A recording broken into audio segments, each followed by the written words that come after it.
question about one of the freshmen that you've gotten a chance to see over the last week, Juan Gaston. What were your first impressions when you saw him for the first time? I mean, first impression, that's a big guy. That's a big man.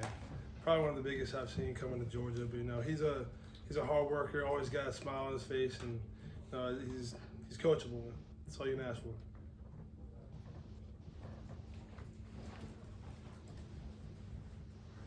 What's it been like working with Ernest Green so far this spring? I mean, just that tackle position, obviously there's a lot of stuff, up in the air as far as offensive line goes, but working with him, what's it been like?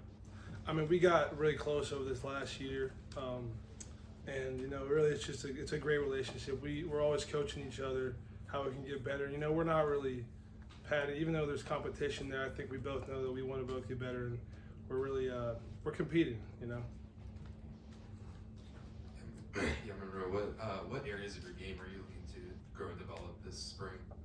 I think it's just consistency and balance. I ended that last game, and you really want to get it back, but you just gotta work. And I think I'm not giving any excuses for myself. Even with my shoulder injury, I'm not, and I'm just going back to the drawing board, working on my balance, footwork, everything, all the fundamentals. You talk about Juan Gaston, how big he is. I mean, Ja Jackson's out there as well, and he actually does stand out among you guys in a big way. What's it been like watching him go from kind of basketball guy to playing a full year of football, and now he's entering kind of the first spring? How much has he grown? I think it's really starting to click for him.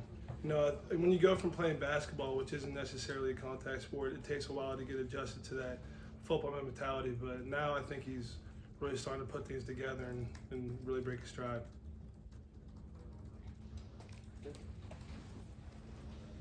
You get 4 guys going off to the NFL. You're losing 4 starters, but they're 4 NFL starters. You'd think that the offensive line would have been the absolute strength of last year's team. Why wasn't it? Yeah, I think it really just came back on us and our execution.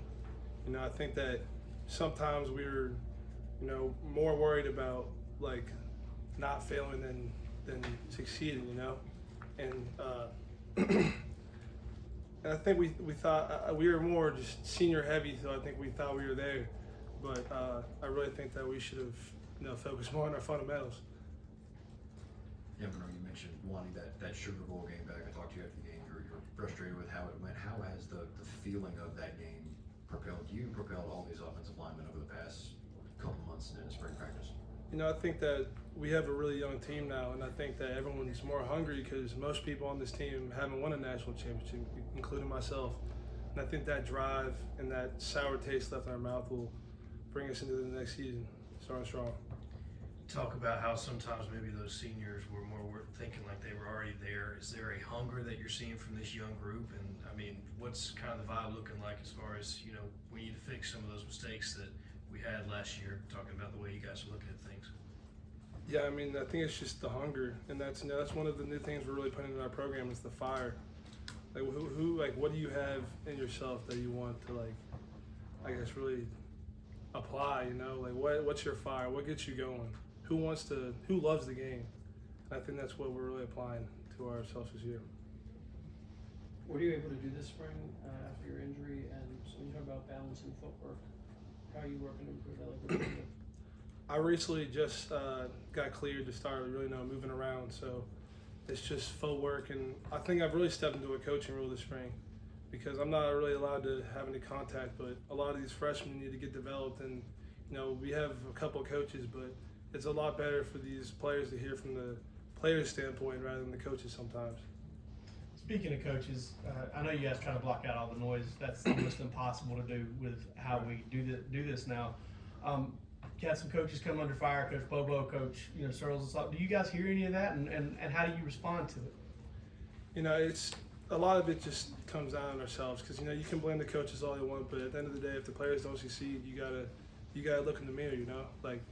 We're the ones that gotta listen to the coach, and I think it falls on us. Talk about stepping into that coaching role over this year. One of the things Kirby was talking about a minute ago is some of these younger guys kind of struggling to take some of his hard coaching. Is that something you've seen, and do you kind of play a role in being like, hey, it's just coaching?